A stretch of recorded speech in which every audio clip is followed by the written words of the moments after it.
Hello and welcome to Limited Insight, the YouTube channel here to prepare you to defeat your enemies in Magic the Gathering.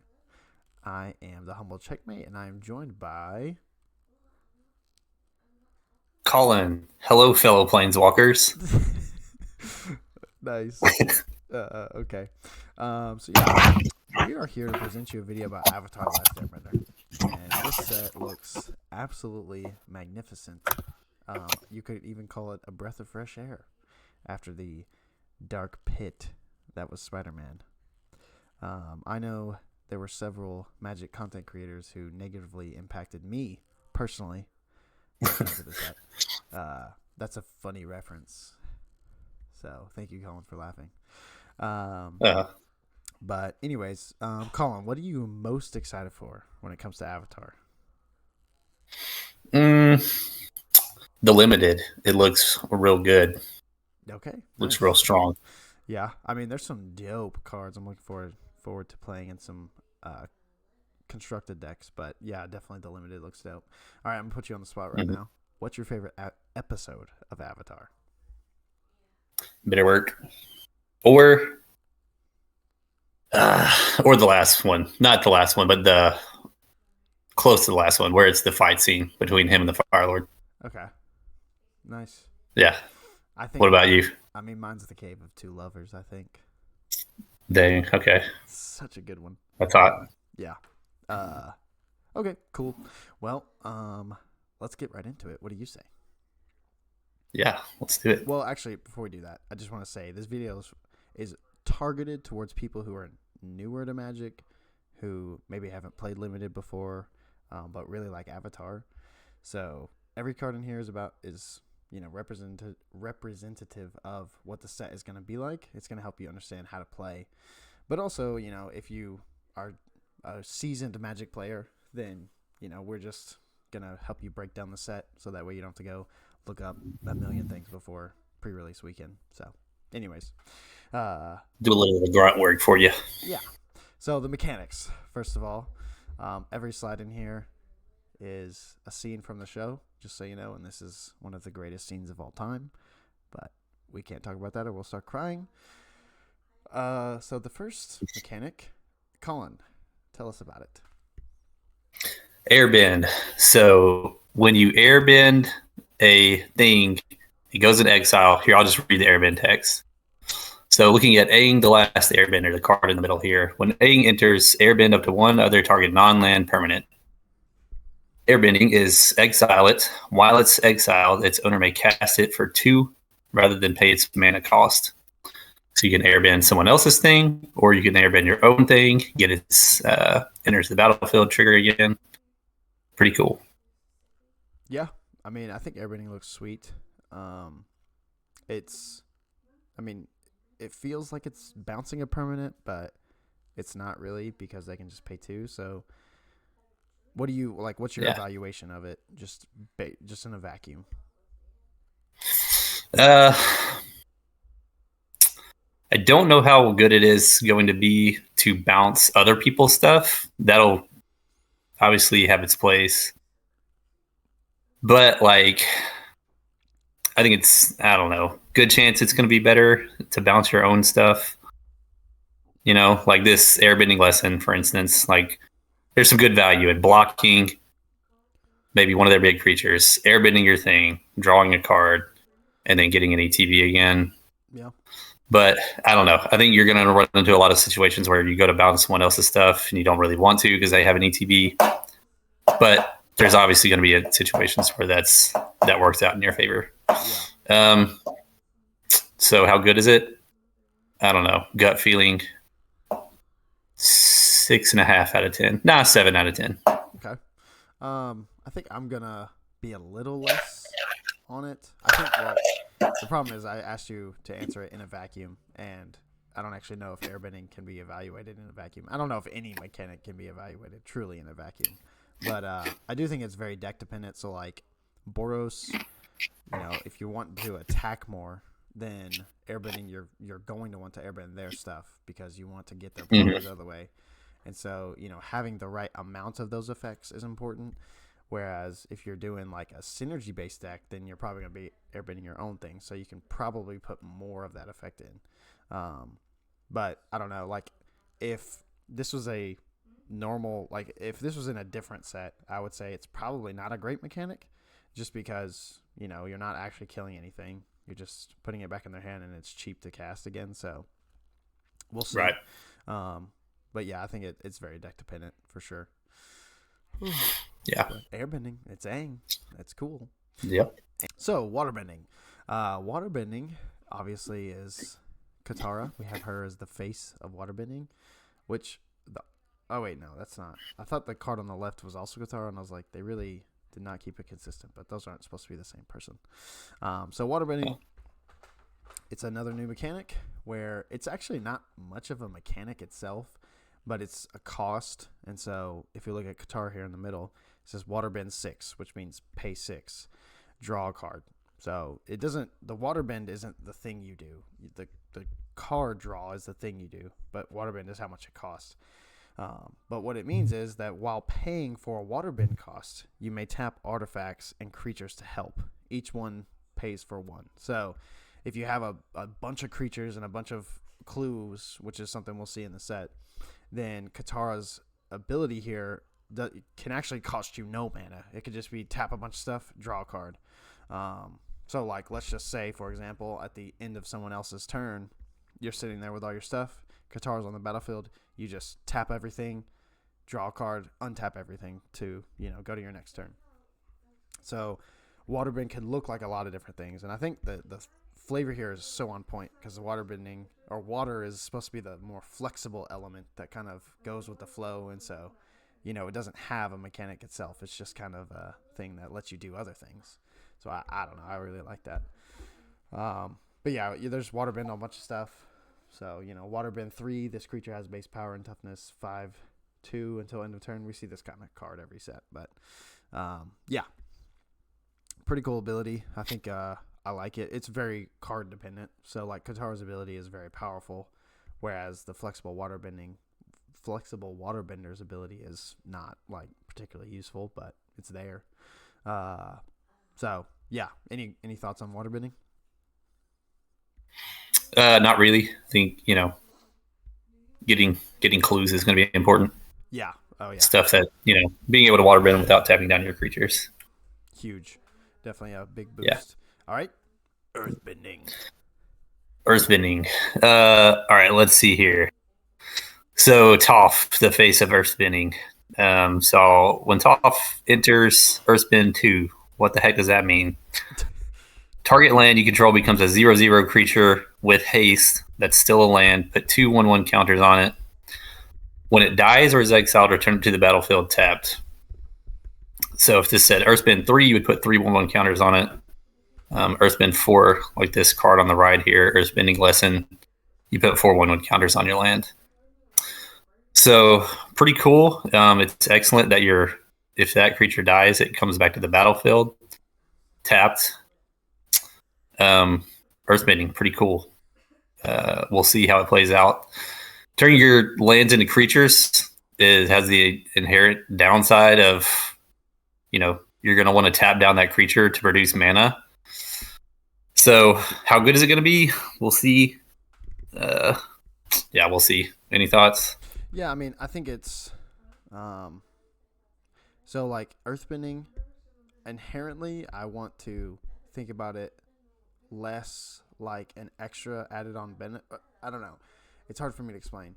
When I see Toph, like, I think it's important to evaluate Toph just as without the Earthbend part, because there's going to be turns where you cannot use that Earthbended land to attack or block. You're just going to have to use it to tap for mana, And if you get to the point where, let's just say all your lands were Earthbended, then, I mean, you're not going to use most of those for attacking or blocking. So it's kind of weird. I do think it can be very strong. I think part of the benefit is going to be like stacking up on 1 or 2 lands, if you can do that, like Earthbending the same lands, so that way, you can build those creatures up to where, like, I have 1 land that has 10 counters on it. That's the one I'm hurling at the opponent. Hmm. So that would be my preference for this for the most part. But I do think Mhm. it's we've seen these abilities before and they always suck. But they also don't have this when it dies bring it back ability. So I'm hopeful. Mhm. I'm very hopeful for Earthbending. It's my favorite bending from the show. So Yeah. I hope it's Yeah. sweet. Toph herself looks pretty good. Oh yeah, I think Toph is That's cool. some good value. Yeah, for Yeah. sure. All right. All right, firebending. So we have Zuko here. 4 mana, 4/3, and he has firebending 3. So whenever he attacks, you add red, red, red. So whatever the number is after firebending, that's how much red mana you create. But that mana only lasts till the end of combat. So it's a very aggressive form of bending, which is right up the show's alley. And so that mana is pretty useless for the most part. But the good thing about firebending is a lot of the creatures that have it inherently come with something to spend it on. So for Zuko, you can pay 3 and exile the top card of your library, you can play it. So every turn you attack, if you have nothing else to do with that mana, you just dump it into his ability, and now you just draw a card. So he's 4 mana, 4/3 that at the very worst, when he attacks, he draws a card. I guess exiles a card that you can play, but same thing for the most part. We're like the rough Rhino Cavalry, 5 mana, 5/5 with firebending 2, so a little less. And then he has an exhaust ability, which we'll talk about in just a second, that costs 8. And so you pay 2 of that firebending mana plus any other firebending mana you get from your other creatures, and then add in some of your mana, and he becomes a 7/7 with trample. So it's just a way to, it's kind of similar to waterbending in that it just adds mana. It doesn't actually do anything, but a lot of the creatures come with a way to use it. So that means instant spells that are red are going to be easier to cast for firebenders. Yeah. And then like Azula creates clues that you can then use the mana to sacrifice and draw a card. So overall, I mean, it's an aggressive mechanic, and we'll see if it works. I know Colin is a little less, hopeful about it than I am, but any other things to add? Nah, let's move on to sagas. Yeah, so those are the 4 main types of bending that they've represented in the show, but there's also always going to be more mechanics. So sagas. If you don't know, a saga is a permanent enchantment with lore counters. When a lore counter is added, you get the associated effect. The effect associated with that number of lore counters. So the Legend of Kuruk, is that how you say that? Yeah. So when the first lore counter is added, scry 2, then draw a card. When the second one is added, same thing. Third one is added, you get the last effect, and then this goes away. In this case, comes back as a creature. Yeah. So that's sagas. Most of the sagas would just go to your graveyard when they're done, but some of the I think there's one in each color of certain avatars that come back as a creature. They're all mythics, I'm pretty sure, so that's not super common, but the uncommon sagas in this set just, they have their 3 abilities and then they go away. So yeah. Sagas, pretty cool. I mean, we see them in every set now, so they're pretty standard fare. Lessons. This is a returning mechanic from Strixhaven. Yeah, Strixhaven. Where in Strixhaven it was specifically tied to the learn mechanic, but here it's its own thing. And so lessons by themselves don't really do anything. There's a few cards though that reference lessons. So I know the blue-green archetype is like, there's a creature that enters, look at the top 5, get a lesson or something like that. And so there's just a few things that interact with them. But, like Sokka's Haiku, which banger of a magic card because it's, I don't know, Colin, if you know this, but it's a haiku. Oh my gosh. Counter target spell 5. Draw a card. Then mill 3 cards. 7. Untap target land 5. 5, 7, 5. I mean, just look at the beauty of that. Isn't that beautiful? That's cool. Poetry. It is poetry, literally. Actually, I mean, Sokka's, every card with Sokka on it I love. It'll quench you, reference to the famous magic card Quench. And then also The quenchiest. Oh, okay. I didn't get that. That's cool. Yeah. I thought it was just a reference to that episode. Yeah. It's the quenchiest. So I think that's pretty much there to talk about with lessons, right? Yeah, Sweet. I think so. Pretty. They're Oh, they're all instants and sorceries, right? yeah. Yeah. Instants and sorceries, and then you get different effects and payoffs for them being a lesson. Yeah. And most of them have to do with how many lessons are in your graveyard, or how. I think that's actually it. Just how many are in your graveyard, and then if they're in your deck, you can get them out some way. But Right. yeah. Onward. Exhaust. So returning from dang, what's it called? One of the worst The sets set. of 2025. Yeah. Best we just forget its name anyway. Eighth drift, buddy. Aether Drift, thanks. All right, so exhaust. You can activate an exhaust ability once, and then you can't activate it again. So, for instance, invasion, submersible, exhaust, waterbend 3. So 2 mechanics on this card. Yeah. This vehicle becomes an artifact creature. Put 3/1/1 counters on it. Pretty cool. I think that's it. Yeah, I mean, clues. Also, returning mechanic. Actually, clues are in, every set now, I feel like. But Yeah. Clues are artifacts that are created, various ways. So, forecasting fortune teller. When this creature enters, make a clue. And it's an artifact with pay 2, sacrifice it, and you get to draw a card. So, lots of stuff. I mean, waterbending, it's another artifact for you to use. In the Orzhov, it's something you can sacrifice. What else? Is there any other ways you could use it in this set, Colin? Let's see. It's something to do with your firebending mana. Yep. It triggers your draw 2 stuff. Yeah. So all around good for this set, and we're gonna see they're gonna be important. So I think card draw just seems good in this set. Like a lot of limited sets, drawing cards isn't like the biggest important thing, but I think in this one it might be. Getting card advantage is going to be pretty important to winning a game. So I don't know. Yeah. Shrines. I'm talking about shrines. I don't care, Colin. I don't care that it's your turn. Shrines Go for it. are basically a enchantment type that look for themselves. So when you play a shrine, it counts the number of shrines that are in play. And older shrines, these are from Kamigawa, so these have been in the game for a long time. But older shrines usually only triggered on their ETB. So whenever that enters the battlefield, it looks at all your shrines and then it gives you an effect. But these shrines, they do the same thing. Enters the battlefield, for example, Crescent Island Temple. It enters, looks at all your shrines, and then makes a 1/1 for each of them with prowess. But you get an additional ability with these where when you play another shrine, it triggers again. But you only get one. But basically, every time you play a shrine, you're getting a bunch of triggers.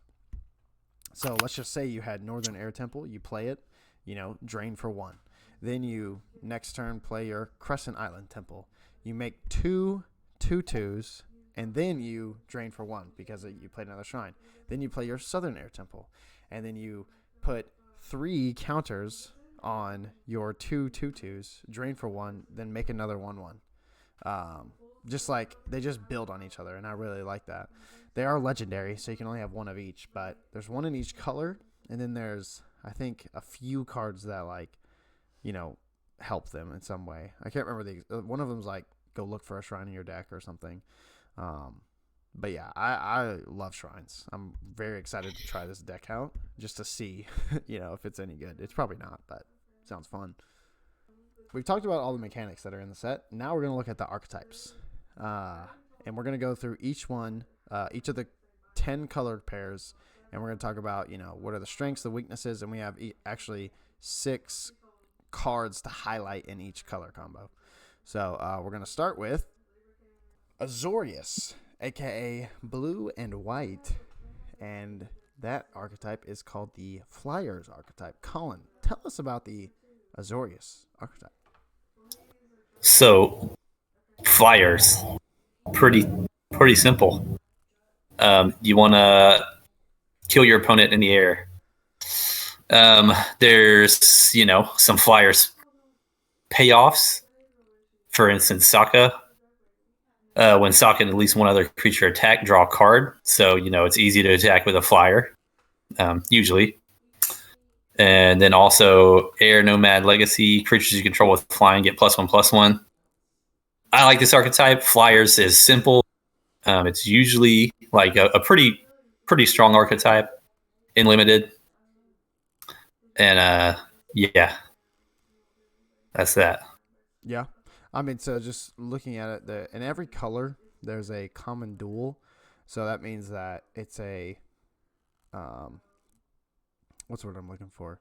It's common, so it's Signpost. the most plentiful card there is. But also it's a dual pip, and so you can pay either white or blue. So it actually doesn't lock you in to this archetype. You could play Cat Owl, for instance, and any white blue, white red, white green, white black, or blue black, blue red, blue green deck. So that's what 7-8 decks out of the. You basically can only not play it in black green, black red, and green black, right? Every other deck you could play that card in, and so you actually can evaluate these in a bunch of different settings. Cat Owl, I don't actually know if it like specifically helps any other archetype. I can't think of one where it's like, I guess maybe like, no, I honestly, yeah. So for like this one, it really only works in, not that it only works, but it only helps actively, the Flyers strategy. But some of them do have, crossover that are really helpful in other settings. So Yeah. But Yeah. talk about the second kind of tier. So for each color or each archetype, we've chosen an enabler, a payoff, and a linchpin. Kind of like tell us and walk us through what those means for this first archetype, Colin. So many archetypes will have it's an A/B deck, right? So you need A and B to get some sort of extra value out of your deck. So for instance, our enabler, or A, if you will, I guess, Momo Playful Pets, is a one mana 1/1 flying vigilance. When he leaves, you get some effects, and then like a payoff would be the Benevolent River Spirits. So as additional cost to cast this thing, you waterbend 5, which is good because otherwise it's a 2 mana 4/5, which is extreme rate. So you pay an additional cost. Momo, for instance, when he leaves, if you have the River Spirit in your hand, you can choose to create the food token. That token could be used to help pay the waterbend cost of your River Spirit. So synergy there. Linchpin of this deck. So a card you're just going to be kind of hoping for if you're already in blue-white Flyers is the Iguana Parrots. I think for a common. So we're evaluating this card at common. A 3 mana 2/2 Flying Vigilance Prowess is just generically a pretty good card. If you can trigger its prowess, it's a 3/3 Flying Vigilance at 3 mana. Not bad for a common. So yeah, should be able to get the job done. Yeah, I think what's important to me in any Flyers deck is to be able to, if I want to play this Air Nomad Legacy and pump all my Flyers, then I want to have Flyers at every point in the curve. So like Momo to me is the best enabler because he's a 1 mana flyer, and I don't know if there's any others in the set, but he just enables that extra flyer to get in, and then I have my 2 mana flyer, which Benevolent River Spirit is not a 2 mana flyer. Do not trick yourself into thinking that. It's gonna either cost more or you're gonna have to play it later. So it's really more of a top end of the curve than a 2 mana spot. But you want to have 1 mana, 2 mana, 3 mana flyer. Then you drop your Air Nomad Legacy, and now you're swinging for 10 in the air minimum ish. That would be the goal. So like to me, the perfect kind of what's the word? Like the perfect starting hand would be Momo into 2 mana flyer, right? Then you play Iguana Parrot on turn 3. And turn 4, you drop Air Nomad Legacy, plus you have 2 mana left over for something else. It could be Benevolent River Spirit, but you're playing something that pumps all your flyers, something that also pumps Iguana Parrot, just by the way, because it's prowess. And then you swing in for a bunch of damage. So that's what I think a good Flyers deck looks like, and we'll see if this is a good Flyers deck. Would you agree with that take or no? Yeah, no, I like it. Okay. So that's Azorius. Moving on to Orzhov. And so Orzhov's, archetype is all about sacrifice. And so the common duel, 2 mana, 2/1, that when it dies makes a 1/1. We see this kind of card every set that when it dies makes it something small. You have High Bay, Spirit of Balance, which love the art on this card. Looks impeccable. But whenever it enters or attacks, you may sacrifice something. If you do, put counters on it. And then when it leaves, transfer its counters to a different creature. We see that form of, the ability to put its counters on something else often. And then the Tolls of War, also banger art. This might be some of my favorite art in Uncommon. When it ETBs, make a clue, so that's something you can sacrifice. And then whenever you sacrifice a permanent during your turn, make a 1/1. I love that ability. That's a very, very strong, because it helps fuel your next sacrifice, right? So you sacrifice the clue, draw a card. Now you have a 1/1. Next turn, sacrifice the 1/1, make another 1/1. So you can keep fueling your sacrifice synergies like High Bay or something else. So very strong ability. As we look at, some of the primo cards in the deck, I think an enabler for the deck could be the Merchant of Many Hats. Just so you know, these are all going to be commons or uncommons. And I tried to do commons. That was my first goal, was to find good enablers at common, so you could really try and get into the deck. So that means that I'm not actually looking at the best enabler. This is not the best enabler for the deck. You're probably gonna find that at uncommon, but this is just a good common one. So 2 mana 2/2 and pay 3, return it from your graveyard to your hand. So something that you can sacrifice over and over. It's going to help you with that ability, because that's the biggest problem in any limited sacrifice deck. Do you have enough stuff to fuel the synergies you want to have in your deck? So a good payoff, the Beetle-Headed Merchants. So a 5 mana 5/4. This ability is crazy. Whenever it attacks, sacrifice another creature or artifact. If you do, draw a card and put a counter on this creature. So, if you're sacrificing a clue, you're basically getting to do the clue, you're getting to draw the card for free and pump your creature. So this card, to me, it's beautiful, because it fuels, Colin was talking about this earlier, how it fuels a lot of synergies in different decks. But I think especially the sacrifice deck, it helps out there a lot. And then let's just say you have the Beetlehead, you attack, sacrifice the Merchant, draw a card, deal your damage, and then you pay the 3, bring back the Merchant, and play him again. So you can just create that loop over and over. And then for the linchpin, I just put Kyoshi Warriors, 3/3 that makes a 1/1 as well. I think it's going to be important to find cards that make more than one piece of cardboard on the board, on the battlefield. So, I play this 3/3, but it comes with a 1/1 that I can sacrifice. So stuff that gives you more stuff. That's what you're looking for. There's also a 1 mana 1/1 that when it dies makes a clue.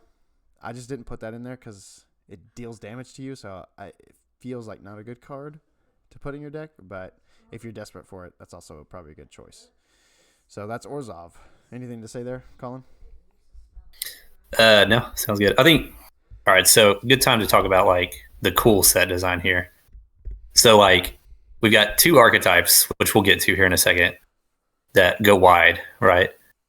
And those 2 archetypes kind of, they bounce off of each other. They're both kind of doing the same thing. they also fuel this type of deck, the sacrifice deck, because you want multiple pieces of cardboard, like you were saying.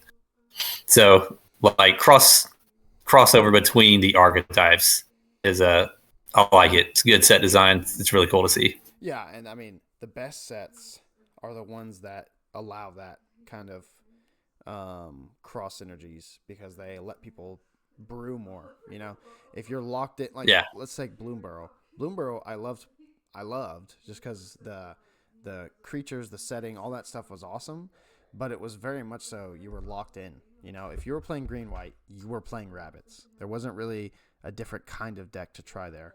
But in this set, like in, let's just compare it to Dustmourne, which Dustmourne is like some of the best set design we've seen in a while.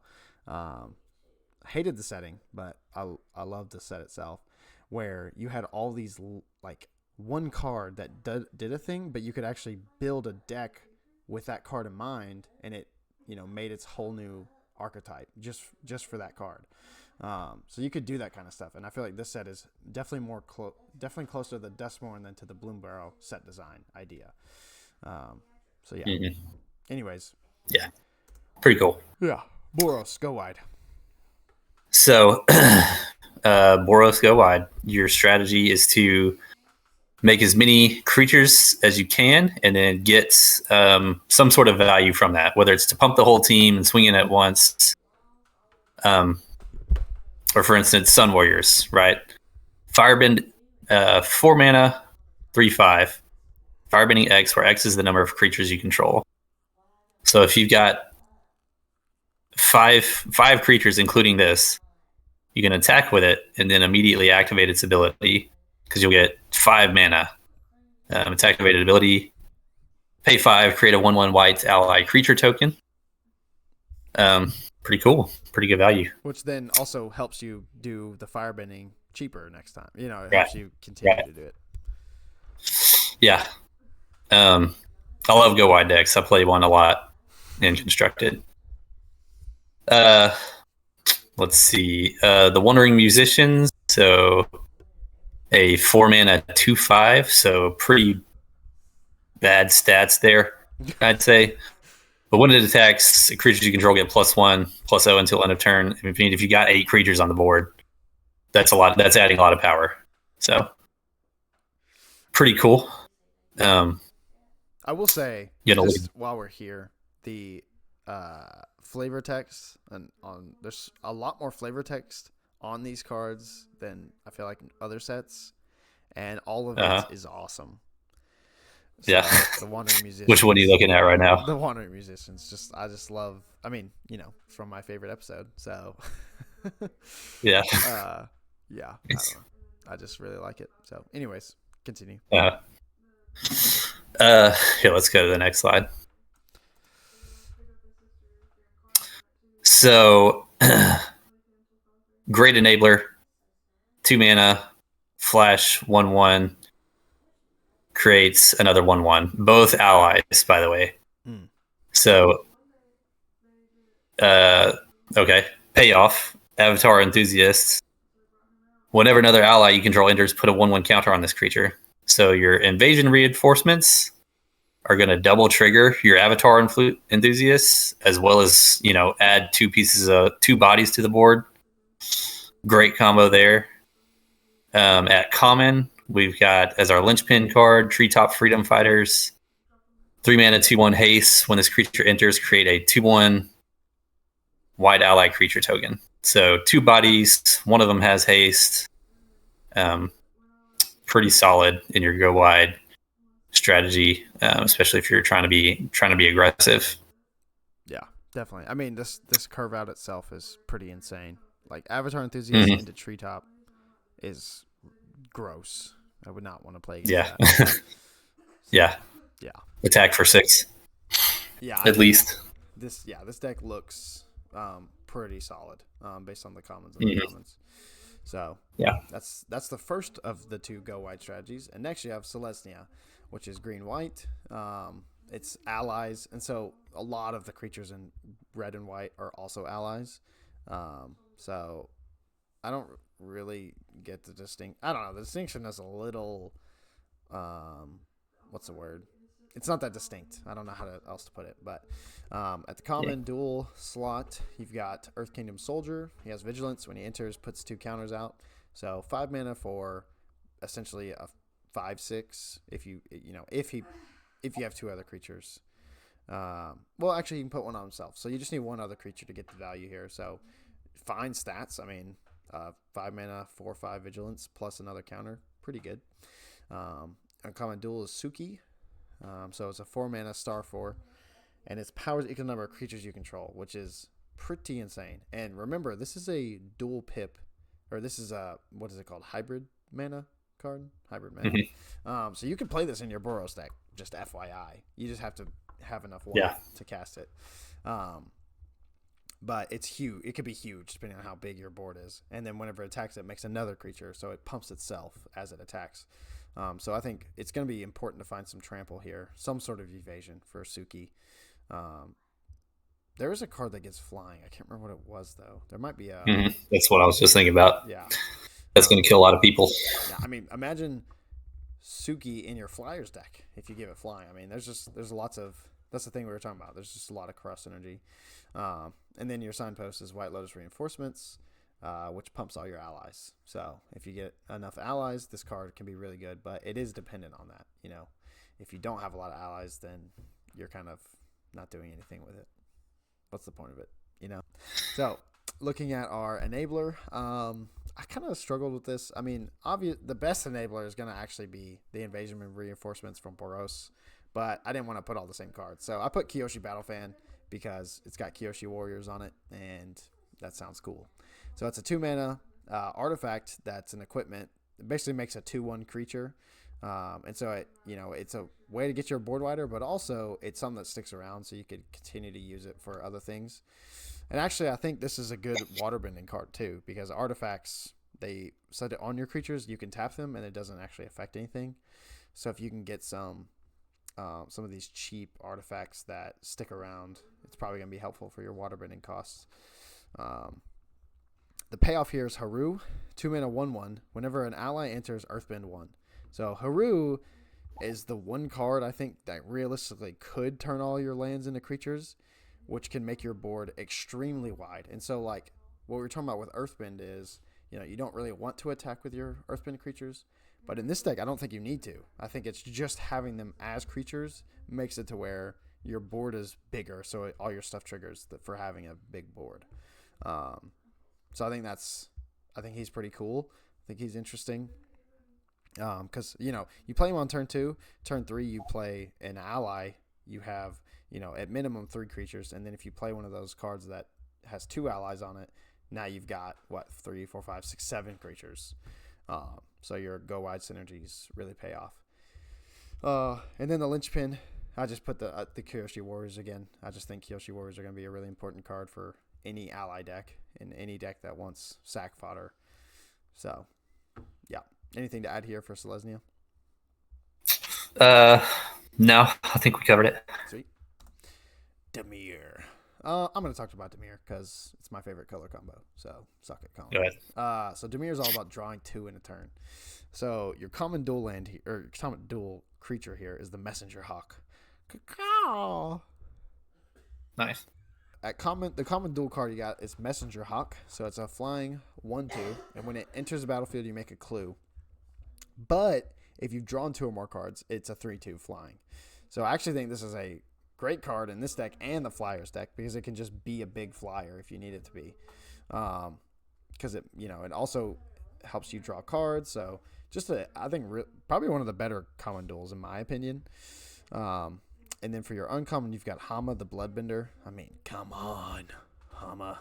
This episode genuinely scared me when I was a kid. She was so creepy. Yeah, she was. When she enters the battlefield, you mill your opponent 3 cards, and then you can basically take one of their sorceries or instants and play it as if you control Hama, and you can waterbend instead of paying its cost. So even if you're not in those colors, you can tap some creatures and play it. Yeah. So I think it's a pretty cool card. I don't know. Milling 3 is like not. Oh no. It's from their whole graveyard. Okay. this card is better than I thought it was. So you mill 3, but you can hit any card. Huh. Dang. Hama's dope. I like that card a lot. Yeah, nice. Yeah, I mean, like, I'm just imagining, like, you have a board of 2 or 3 creatures, play Hama, mill 3, exile a removal spell, kill their creature for free. I mean, that seems pretty insane. But anyways, Hama's cool. And then the signpost here, which is probably my favorite signpost. I'm excited to build around this one. 3 mana 2/4 lifelink. And when you draw your second card, make a 1/1 spirit that cannot be blocked except by spirits. And I looked it up. There's only like 4 spirits in this set, other than the tokens. I really love this card. I think it's going to be awesome. Yeah, this is quintessential good card in limited for me. Good body with a pretty good ability on it. Yeah. Like a 3 mana 2/4 lifelink is just good on its own, and then you can get a lot of value, high ceiling on it. Yeah, exactly. And I mean, you can trigger this on your opponent's turn. You have to draw 2 cards on your opponent's turn, but there are some instant speed draw more than 1 card, so I think we could see that card pop off. And then, I mean, even a 1/1 that's it's just unblockable. Like, there's no other thing to it. It's flying, doesn't matter. It's only spirits. I mean, that's good. That's really good. So, so for some enablers, I've got Azula. It's a 4 mana 4/3 with firebending, and when it attacks, you make a clue and you lose a life. So you can automatically sack the clue and draw a card. So it triggers that ability. And one thing I've seen, if you have Azula, you attack with your Otter Penguin, and then you hold priority, sack the clue it creates.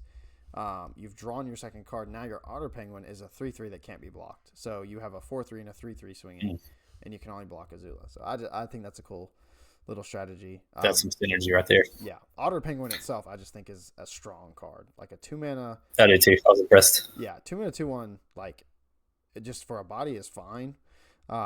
But then turn this into a 3/3, and making it unblockable is pretty crazy. I mean, if you have 2 of these on the battlefield and you can reliably trigger that second card, you're talking about 6 damage a turn, which is, a 4-turn clock if you have no other sources of damage, which is not usually what you have in limited. So, anyways, I think that card's awesome. And then the linchpin. This is not the best card for this deck, okay? But I put the Forecasting Fortune Teller because I think if this card is good in this deck is going to be amazing, because this is like a thoroughly middle card. 2 mana 1/3 that makes a clue is like pretty much whatever. But if this card, if the stats show that this card is good, I think this deck will be one of the best decks, because if you can turn this middling card that just gives you that clue that helps you draw your second card in a turn, then all the other stuff I think is good enough to make this deck a top contender for, like best deck in the format or whatever. Yeah. So that's what I have to say about it. You got anything? No. It looks pretty good. Yeah. All right. Is it? Yeah, you take this one over. All right. Is it non-creature spells? So instants and sorceries. And lessons, notably. So also common duel and enchantments. Don't forget those. Oh yeah, true. Common duel, abandoned attachments. Really cool card here. Instant lesson. You may discard a card if you do draw 2 cards. I like this card. Like, this is a passable card in any set, and then you attach a lesson to it. Yeah. To trigger your lesson synergies. Like, that's pretty strong, I think. Yeah, and it also triggers your Dimir synergies of drawing 2. Because remember, this is right. Yeah, you got to think about these common duels as just 1 pip. It's blue 1, so this play any blue deck with no restriction at all, which is kind of weird because the color throws me off every time. But it is straight up could be just a blue card. Yeah, or play it as a red card in your Rakdos deck. Your blue red deck, and now it's something to do with instant speed with your firebending mana. Exactly, yeah. The uncommon duel, Professor Z. What? You say that Z or Zay? It's Zay. Oh my. Zay, okay. Anthropologist, 2 mana, 0/3, garbage body. Discard a card, tap it to discard a card, draw a card. Pay 1, sacrifice the professor, return target instant or sorcery card from your graveyard to your hand, activate only during your turn. Pretty cool. As a way to get cards in the graveyard, as we'll see, that matters. This is a hand smoother. You loot away some lands in the late game. Pretty cool, pretty useful card. Makes up for the 0/3 body. Uncommon signposts. 3 mana, star 3, flying ward, dragon insect. This creature's power is equal to the number of non-creature, non-land cards in your graveyard. When this creature dies, if there's a lesson card in your graveyard, draw a card. Really strong signpost uncommon. Yeah, I mean, that's disgusting. Yeah, it is. I mean, just look at the synergy between these 3 cards is pretty dope. Yeah. I mean, if you're discarding a lesson with your abandoned attachments, which hopefully you're discarding a land, but I mean, that's 2 lessons in the graveyard, 2 non-creature, non-lands, and then, Professor Zay can mill away more. You just keep doing it. Just, yeah, pretty good. I don't actually think, I'm not high on Professor Zay, personally. I think the 0/3 body is, it'll be middle. It's really hard to, like, even if it was a 1/4, I'm slamming this card. But the 0/3 is like, can't really block, literally can't attack, so, yeah. Yeah. Dragonfly Swarm, on the other hand, is pretty sick. That's going to close out a lot of games. Oh, yeah. That card's going to be gross. Yeah. So for our Is It Enabler, we've got Gran. Excellent enabler here. 1 blue mana for a 1/2. When Gran becomes tapped, draw a card, then discard a card. So when she attacks, you get to do that. If you water bend and tap down Gran, you get to draw and discard. Non-creature spells you cast cost 1 less to cast as long as there are 3 or more lesson cards in your graveyard. That's a excellent payoff for lessons. Gran's dope. Our payoff, Porcupine. 3 mana, 2/2. Whenever you cast a non-creature spell, put a 1/1 counter on this creature. Pretty sweet. This thing can get pretty big. You can cast a non-creature spell at instant speed and blow out, someone who's blocking. And then Linchpin common, waterbending lesson, 4 mana for a sorcery. Draw 3 cards, then discard a card unless you waterbend 2. Pretty cool. Pretty good in a control deck. Yeah. I like it. The reason I put this one for the Linchpin is kind of the same reason I put, what was it? The forecasting fortune teller. Because, I mean, is it is a difficult deck to do. Any deck that wants you to have less creatures is going to be harder to play and harder to actually work. You got to be doing the thing. Yeah, and so, this is a sorcery. That's pretty rough, but being able to refuel your hand is the big thing of, if I can spend the mana to refuel my hand and not die instantly, then I think is a good deck. And we saw in Lord of the Rings, I always go back to Lord of the Rings when I talk about Is It, because it just had the perfect cards in it to help make Is It work really well and help you to win games with Is It. And this set doesn't have some of those things. But if waterbending works, Is It can work, I think. So, anyways. Moving on to Simic Blue-Green, which is all about lessons and ramping. So, your common duel here, which I think is, in my opinion, the worst common duel in the whole set. 2 mana, 2/3 defender. Yeah. Hate to see that. When it enters mill 2, which is just has no synergy with you pretty much at all. And then as long as there's a lesson in your graveyard, it can attack. So it comes with a drawback that it tries to solve itself, maybe. I don't know. I just if it was a 2 mana 3/4 and it had defender and this same stuff, I'd be that's fine. But I don't know. I'm not very high on that. Yeah. I disagree. I disagree. A 2 mana 3/4 with defender that could eventually attack, I think would be dope. Yeah, it'd be too good. 2 push per common even. Yeah, maybe. I was thinking if this is a 2 mana 3/3 Well, This we've would be seen okay. that Well, at I won't Common say it would be a before. good card. It would be a fine card. Yeah. It wouldn't be a card you're looking for. Well, 2 mana 2/3 defender is just booty cheeks. yeah, yeah, we've seen 2 mana 3/3 defender at Common before with Uh huh. abilities to get rid of the defender. What was that? Dustmorn, right? Didn't Dustmorn have a 2 mana 3/3 Eerie attacker that you loved? Remember?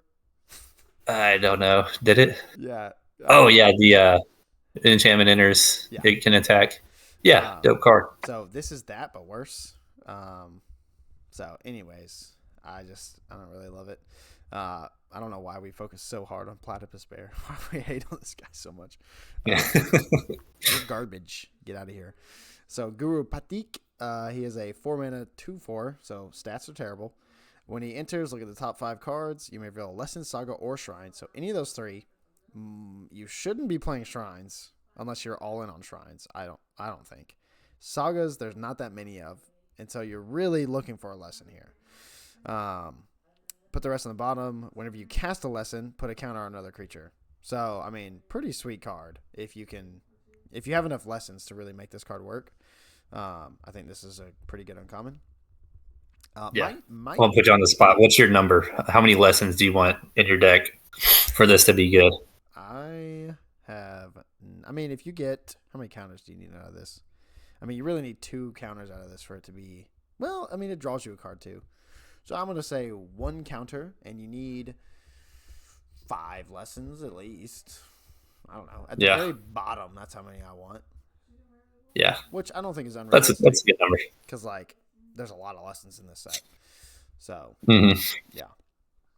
Anyways, Uncommon Signpost, Hermetic Herbalist, 2 mana 2/3. So, like, what the heck?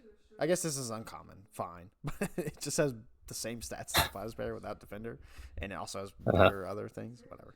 Add 1 mana, add 2 mana if it's a lesson. So, just a great enabler for any sort of ramp deck. But especially for lessons. So how do you play this deck? Well, you need to ramp. You need to get some lessons in the graveyard. So the best enabler in my eyes is Shared Roots. 2 mana, go get a basic, put it on the battlefield. So we just have, give me the name of this, Colin. What's the card called? Rampant Growth? Rampant Growth in limited, which isn't that great, to be honest. But I think it enables enough and is a lesson, so it really helps. And then, I mean, let's just say, you have turn 1 land, turn 2 Shared Roots. So now you have 3 lands. Turn 4 Shared Roots again. Now you have 5 lands. There's also a 3 mana Harrow lesson, so you could sack a land and get 2 more lands. So any combination of that. Turn 4 Boomy. There are at least 2 lessons in your graveyard, so you get to make him a 10/10. Or you could scry 6 if you want to do that, or turn 2 of your lands into 3/3. So like that's what it means by like ramp lessons. I think Boomy is like the only really, not the only, but it is the best payoff maybe in the whole set for like doing your thing. This card seems insane to me. But you do have to be in on lessons. Really good. And obviously that's a very what's the word I'm looking for? Structured sort of hand. You probably wouldn't have that, but anyways. Yeah. Linchpin here I put as the Earthbending lesson, and I'm gonna defend it. First of all, it's a lesson. So like the linchpin of this deck needed to be a lesson. And this is a lesson that makes a creature. And so like you can't spend your whole time playing spells to ramp or, draw cards or whatever. You have to play creatures to try to win the game. And so if you're going to do that, this is the best, I think, example of that in the set of play a common lesson card that gets me a creature. It's an Earthbend 4. So who knows if that's any good? I mean, Earthbending could suck. It very well could, but we'll see. Also, try not to play this card on turn 4 because if you play your land and then pay 4 to Earthbend your land, it's going to be tapped. So you spent 4 mana on a tapped 4/4 for your turn, which is really rough if they have any creatures on the battlefield. So if you don't have to, don't play it on turn 4. Okay.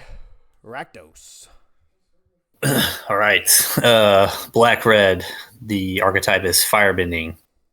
So our uncommon duel in the set is Vindictive Warden, 3 mana, 2/3 menace.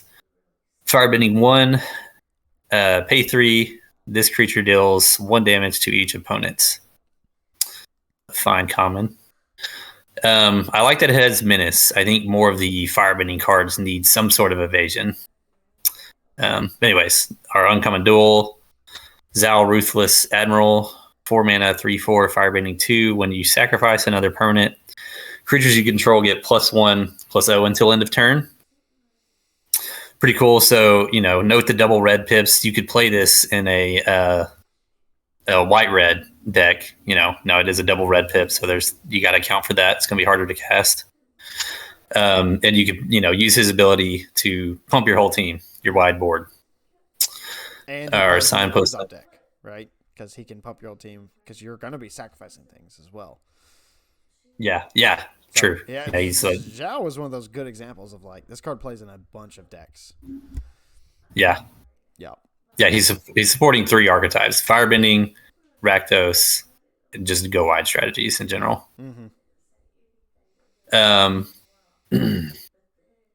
signpost uncommon, Cruel Administrator, 5 mana, 5/4 raid. So raid is triggered if you've attacked during the turn. So if you play this in your post-combat main phase and you've attacked, you get this ability. This creature enters with a +1/+1 counter on it if you've attacked this turn. It usually, says on the card if you've attacked, something like that. When this creature attacks, create a 2/2 red soldier creature token with firebending 1. Pretty strong card. So potentially a 5 mana 6/5 that can create more creatures. Pretty strong. Yeah, I mean, and it continues to fuel the firebending because they all have firebending on them. Yeah, I mean, Cruel Administrator seems pretty busted.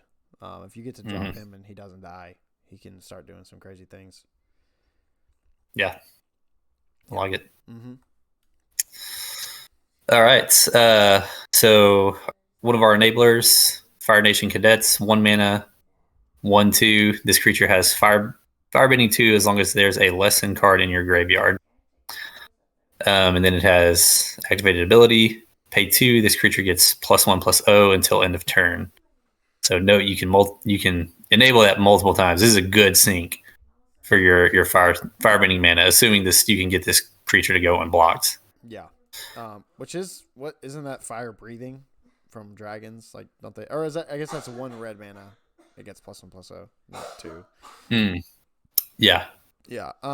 Yeah, fire breathing. I will say Cadets is both an enabler and a payoff. But you do actually need something else to enable it. You need a lesson. So it's a conditional enabler to where if you have enough cheap lessons, then that card's really good at enabling. Where if you don't, it's not going to be as good. But it's kind of hard to find a really good enabler for the deck at common. But anyways. Yeah. Our payoff, Fire Nation attacks, 5 mana for an instant.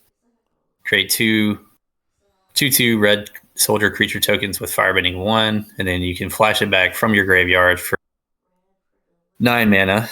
Flashback means you cast this card from your graveyard for its flashback cost, then exile it. This is one of the cards. So when I was evaluating firebending, this is what I was looking for. What the heck can you do with your mana at instant speed? This is a pretty good sync for that. It's a good payoff. Yeah. Linchpin, common, Hog Monkey, 3 mana, 2/3. At the beginning of combat on your turn, target creature you control with a 1/1 counter on it gains menace until end of turn. That's cool. So giving your stuff menace is going to be really good in your firebending deck, allowing it to attack without just throwing away your creature. Yeah. So I mean, you're going to need a counter, but this thing does really help you, get through with the firebending, which is important. And then he also has the exhaust, which you can pay with you can use your firebending mana on. Before blockers are assigned. Kind of similar situations you were talking about earlier. Yeah. So it works good on both sides of the ball, basically. I don't know. I'm excited to try Rakdos. I'm not super high on it, but I don't know. I think it's going to need to be played with and tested because it seems like it's somewhat a more difficult deck to play. But I like that. So, Rakdos. Yeah.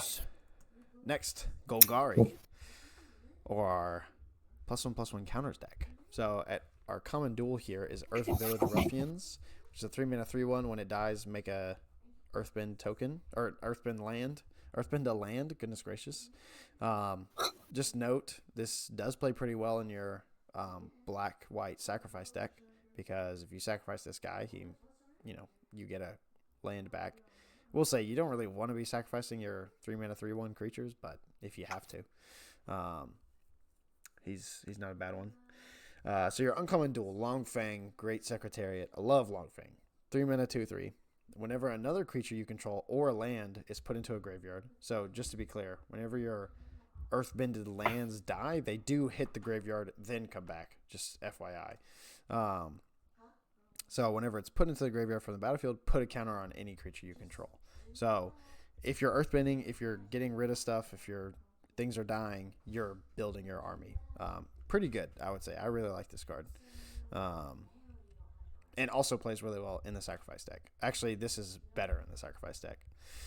And then the uncommon signpost, you have the Daily Agents, 5-mana 3/4, so stats are terrible. But when it enters, you earthbend 1, then earthbend 1, so you get 2 1/1 earth token, or earth creatures.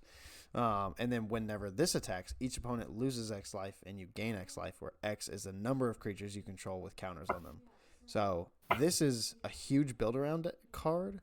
I think it could be really good, but also could be stone unplayable, like just terrible, if you can't really get the counters and the board going. Because you have to have a board that's wide enough and counters on all your creatures and the ability for this to attack. Like, you have to have a lot of things for this to work. So I don't know. I'm probably a little more down on it than some other signposts, but I do like it a lot. I think it's a fun design. Yeah. So I think that the floor, I think, is pretty mediocre. Like, the floor of this card, the worst it's going to do is just, it's going to enter and you get a 3/4, and then you're going to earthbend 1 twice. So I don't know. I think that's a pretty mediocre floor. Mm-hmm. And then, like, to get to the ceiling of this card, you've got to have a lot going on. Yeah. So yeah, the ceiling is high, but you do have to have things happening before this really does much. Okay, and then your enablers and payoffs. So enabler, I'll put Azula Always Lies. So 2-mana instant. Choose one or both. Target creature gets -1/-1, and put a counter on a creature. This one's a stretch. I really don't think this card's great, but it does do the thing. You put a counter on a creature, you're building up that board, and hopefully you can use it to blow someone out in combat. So we'll see. Now, I'm not like super high on this one, but I just threw it in there. The payoff, Flopsy Boomy's Buddy, 6-mana 4/4. When he enters, put a counter on each creature you control. So that's a huge. That's an enabler by itself. But then each creature you control with power 4 or greater can't be blocked by more than one creature, and that ability is insane. It just like. That's going to end a lot of games. If you get to play this and swing with 3 creatures that are all 4 power, it's very difficult for anyone to block in a way that's profitable for them, unless they're playing a big green, monster deck. So Flopsy, I think, is a great card. He's better in the red-green deck probably because you have a lot more 4/4s running around, but I think the Golgari deck can build up to 4/4s. So we'll see. Then your linchpin, Foggy Swamp Vinebender, 4-mana 4/3, cannot be blocked with creatures with power 2 or less. So Flopsy and him work really well together. If you can attack with him after playing Flopsy, then he can only be blocked by one creature that has more than 3 power, and so they're probably chump blocking at that point. But I think that'd be really cool. And then he has Waterbend to put a counter on him. So that's not capped. You can do that more than once. So if you attack with them, and they block with, their 3/3, you could pay for it. Or if they even block with a 4/4, you could, if you can get to 10, which is not super likely, but it's possible. He could be really good. So, anything there? Nope. Sounds good. That's a dope combo. I like that. Yeah. Those two creatures. Yeah, for sure. All right, Gruul, the last archetype. Gruul. Surprise, surprise. Power 4 or greater. um, so our common dual Earth Rumble Wrestlers. 4 mana for a 3/4 reach. This creature gets +1/+0 and has trample as long as you control a land creature or a land entered the battlefield under your control this turn. Our uncommon dual Uncle Iroh. 3 mana for a 4/2 firebending 1. Less than spells you cast costs 1 less to cast. Iroh's dope. I like him a lot. Mm-hmm. He's got a lot going on there. Really good stats, 2 really good abilities. Mm-hmm. And then Signpost Uncommon, Bitter Work, 3 mana for enchantment. When you attack a player with 1 more creatures with power 4 or greater, draw a card. Pretty sweet. So you play this pre-combat. You attack with a creature power 4 or greater. Even if it trades off, you're up a card. That's a good exchange. Yeah. And then exhaust 4. It enables itself. So Earthbend 4. So pretty. I like this. This is a strong one. I do feel like Iroh's like, what's the lesson ability? Like, why does he have that? You know? And Yeah. he's really good in like the blue red deck and in the blue green deck, but this one just feels weird. I don't know. Just interesting. He is one of the cheaper 4 power creatures though. So, anyways. Yeah. What are our enablers? So enabler is Tigerdillo. 2 mana for a 4/3. Insane stats. But wait, this creature can't attack or block unless you control another creature with power 4 or greater. So, I mean, if you're doing the thing, this is a really, really aggressive creature. This is the kind of creature that gets me excited, but then never works out. Yeah, I mean, so, it's a rough one. I just think like having it trigger all your power 4 or greater stuff is important. It's at a cheaper price, you know. Yeah. Getting to those abilities faster if you can, it always helps. Yeah, true. I was honestly going to say this is a better payoff, but no, it's a good enabler. I wasn't thinking about it like that. Okay, so for a payoff, the Boulder, Ready to Rumble, 4 mana for a 4/4 legendary creature. When the Boulder enters, when the Boulder attacks, Earthbend X, where X is the number of creatures you control with power 4 or greater. So, I mean, could be pretty strong. Like, this is at 4 mana, so like, you know, Earthbending isn't going to hurt as bad. This is towards the top of your curve, and like that could add a lot of power to the board. Yeah, this to me is the trappiest of all traps. You know? Really? Okay.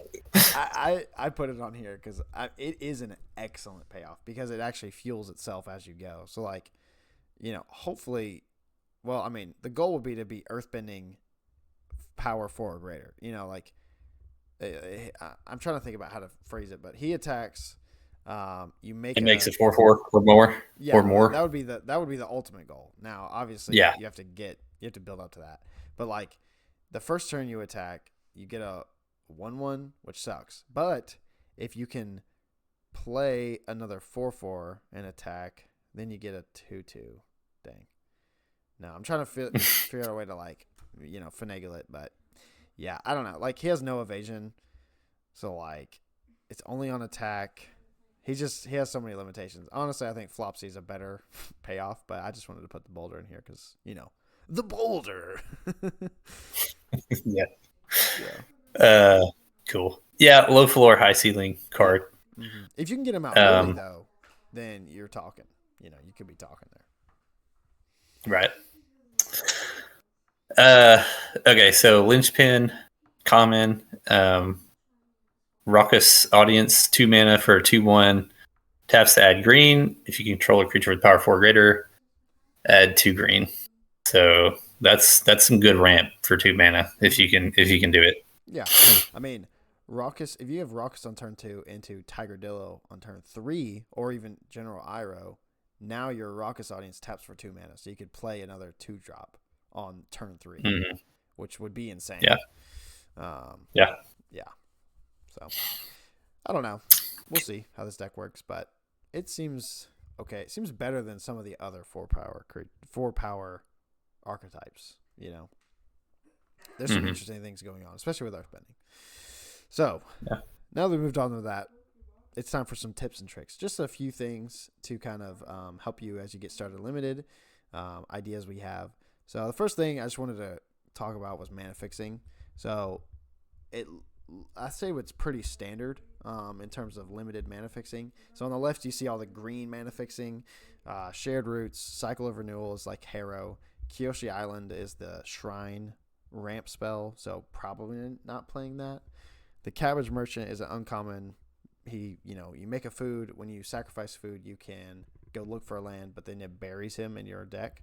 So I would also say like not the best. And then you have the Herbalist, which is great, but it's also in 2 colors. So like I would say the ramp overall is maybe slightly less common than in some other sets. So you're gonna have to figure out like how you want to build a multicolor deck because it's gonna be somewhat difficult. Helped though is that there is a cycle of 10 common dual lands. So 50% of all packs will have a common dual in them. So that's going to be really helpful. If you're drafting, you have the potential to see, 12-ish dual lands throughout the draft, which is pretty sweet. There's a few common artifacts, common and uncommon artifacts that can tap for mana. I wouldn't say they're crazy good. And then the other 2 are lands that tap for specific things. White Lotus Hideout is for allies. And then Rumble Arena was for lessons or something. I can't remember all of them, but some of them are specific to different, archetypes with good mana fixing. So I think what they're trying to do with this set is actually push you away from multicolor and into kind of a more monocolor strategy. Because, you'll see a lot of the green cards lean towards earthbending, white cards lean towards airbending. Just to kind of, I don't know. I think it's kind of testing the waters, see if that can work. I think it'd be pretty cool to build monocolor decks because it's really nice to only play 15 lands in your deck. I like doing that. What do you think, Colin? 15 lands? Yes or no? Yeah, sounds good. Nice. I like it. So anyways, that's the mana fixing. And then we want to talk about top commons in each color. This is just our personal ranking, so you might disagree. But Colin, walk us through white. Tell us about these commons. So white, number 1, Path to Redemption, 2 mana for an enchantment aura. Enchant a creature, yours or theirs. Enchanted creature can't attack or block, so probably theirs. Pay 5, sacrifice this aura. Exile enchanted creature, create a 1/1 ally creature token. Activate only during your turn. Okay, yeah. So I think I'd only read this card like once before.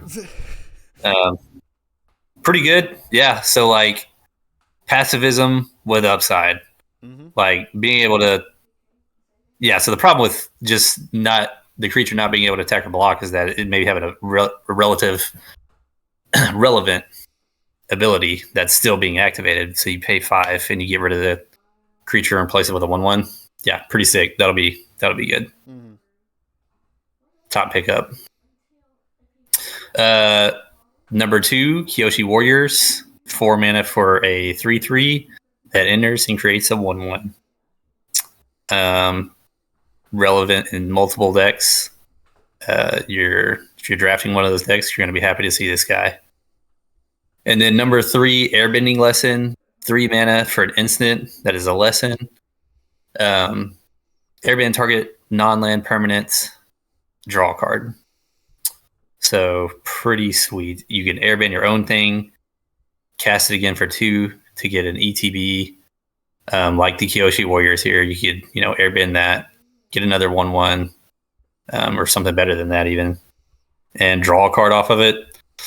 Like that's pretty good. Drawing a card at 3 mana with an effect's pretty dope. Like you could draw into your 4th land if you needed it there. Yeah, it's a good card. Yeah.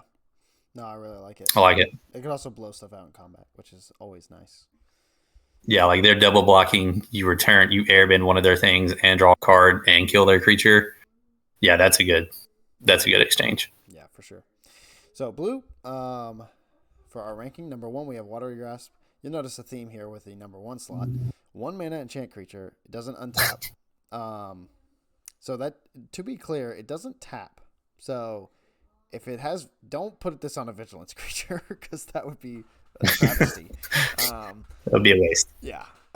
So it effectively can turn something into defender or something, but if they have a way to untap, it doesn't put like stun counter, like it doesn't do all that other stuff. So you do need to be careful about how you use this, but it's a 1 mana, and then Waterbend 5, you can put it back into their deck. So like usually these abilities, or these always have conditions, they turn it into a 1/1 or they do whatever. This just, it just kills it if you choose to do the Waterbend, and that's only if you need to do that, So if they find a way to untap it and they are starting to block you, well, then you just Waterbend it away. So pretty sweet card. Number 2, put the Giant Koi. So 6 mana, 5/7. Waterbend 3 can't be blocked. So any creature that is this big that you can make unblockable can be good. So the Koi also has island cycling. So like, it's a card you don't have to be afraid of putting in your deck because you can always cycle it away if you need to. So great card there. And then number 3, I put the Waterbending Lesson. I would say this is not like a premium slot in your deck. You probably don't want more than one of these. But honestly, blue commons, like, they're more specific to certain decks. And so this card is one of those that can be played in any blue deck. So yeah, top one of the top ones. Black Colin. So number 1, sold out. 4 mana for an instant. Exile target creature. If it was dealt this damage this turn, create a clue token. Yeah, pretty sick. Like, I don't know. I always underestimate these like kind of expensive exile target creature spells, and they end up doing decent. And then this one, have the upside of getting a clue. Could be pretty good. Yeah. Number 2, Corrupt Court Officer, 2 mana for a 1/1. When this creature enters, target opponent discards a card. Yeah, this card's always good in a set. Having them discard a card and leaving behind a creature, even though it's small, is good. Yeah. Deadly Precision, 1 mana for a sorcery. As additional cost to cast a spell, pay 4 or sacrifice an artifact or creature. Destroy target creature. So flexible, works good in the sacrifice deck, obviously. You play your court official, they discard a card. You sacrifice it to the Deadly Precision, and you get to kill something for 1 mana. It's a good exchange. Yeah. Black removal, always good, for sure. Mm-hmm. For red, we have, hey, look at that, Lightning Strike. It's back. Everybody hates to see it, but it's here, and it's the best common. And there's pretty much no argument because it's always the best red common. If Lightning Bolt's there, I guess it's not as good, but it's never going to be printed in another limited set either. You have Treetop Freedom Fighters, 3 mana, 2/1 with haste. We saw this card earlier, but it makes 2 bodies. It has haste. It enables a bunch of synergies across all the different decks. So crazy good card. And then number 3, there was a few cards vying for this spot, but we went with Yuyan Archers, 2 mana, 3/1 with reach. So one of the few creatures actually has reach. And then when it ATBs, you discard a draw, so you can just loot something away, your extra lands. Just a generally fine card. Does what you need it to do. And then green. Number 1, Rocky Rebuke. 2 mana for an instant. Target creature you control deals damage equal to its power to target creature an opponent controls. So all 5 of our number 1 slots, removal spells. Removal's good in limited. 2, Raucous Audience. We already talked about this card. It adds mana. It's going to allow you to cast your big spell sooner. It's going to be good. And then 3, Sabertooth Moose Lion. 6 mana for 7/7 reach is fine. And then it has the upside of 4 cycling. This is a really strong land cycler. Mm-hmm. definitely What's your favorite land cycler? from the set. Yeah, I mean, this one definitely. this one, Yeah. nice. I mean, the black one seems pretty whatever. The blue one's pretty sweet. Um, white one, I don't know. The white one's okay, Yeah, but I think the blue one might be mine. yeah, Just being able to give it unblockable is pretty dope. it is pretty crazy. So the last thing we have is our rankings. These are very early, and me and Colin both did one. Um, but we went ahead and ranked every archetype in the set. So want to just spend, I don't know, maybe a minute ish, maybe a minute. Well, that's not right. Not a minute. Maybe like 5 minutes talking about how we came to our conclusions here. And obviously, these are very preliminary. So if we're wrong, don't hold us over a barrel. But if we're right, then you need to watch and like every video for the rest of all time because we're limited Yeah, probably. geniuses. So these are my rankings. So for me, I put Boros number one. Boros just seems to have like an excellent strategy that's super easy to understand and just works. You know, you just make your board and then you turn it sideways and it just does the thing. So Boros just, I mean, the allies seem easy to come by. Yeah, just looks like it'll kill people. Number two, I'll put Demir. And so I'm kind of hedging my bets here, whether this is a slow or fast set, because if it's a fast set, I put Boros at number one. If it's a slow set, well, I think Demir wins. So, like, you know, whatever. I don't think both of these decks can be the top two decks ever. Well, I don't know. What do you think about that philosophy? Can a control deck and an Man, aggro deck be the two best decks in a limited set? be 1 and 2. It's hard to imagine. Yeah, it's I really hard to think, figure yeah, that out. yeah, But anyways, I think the control in this set looks really good, especially in blue and black. And then you're rewarded for drawing cards, which is something you want to do anyways. So just looks pretty good at doing all that. Number three, I have green white. So I think of the two go wide synergies, it's the weaker one. Just because I think red has more stuff that helps you go wide than green does. I don't really know what green isn't contributing as much in this situation, but it has the same strategy. It works just as well. So I think that goes there. Four, this is my Steph Curry 3 from the logo. I hope that this deck is good. It looks really fun to play, and I love like the stuff you do in it. So put that one there. Number five, put Rakdos. It's just an aggro deck. And aggro, you know, is always good at killing people quick. So if it's aggro enough, it could be higher. And if it's you can't find any evasion or people can outsize you quick enough, then it's going to be a lot lower. So we'll see about that one. Number six, put blue green. I don't know. I just want there to be a deck that like can ramp and not die instantly. So I just threw it here. And then if you do get to ramp, you're going to outsize your opponents. So pretty sweet. Number seven, red green. There's not much synergy here, but playing 4 power creatures is a good idea. You don't just want all your creatures to be 1/1s, so I put it there. Now my bottom three, and I think there's a gap here. I think 7 and 8 has a gap.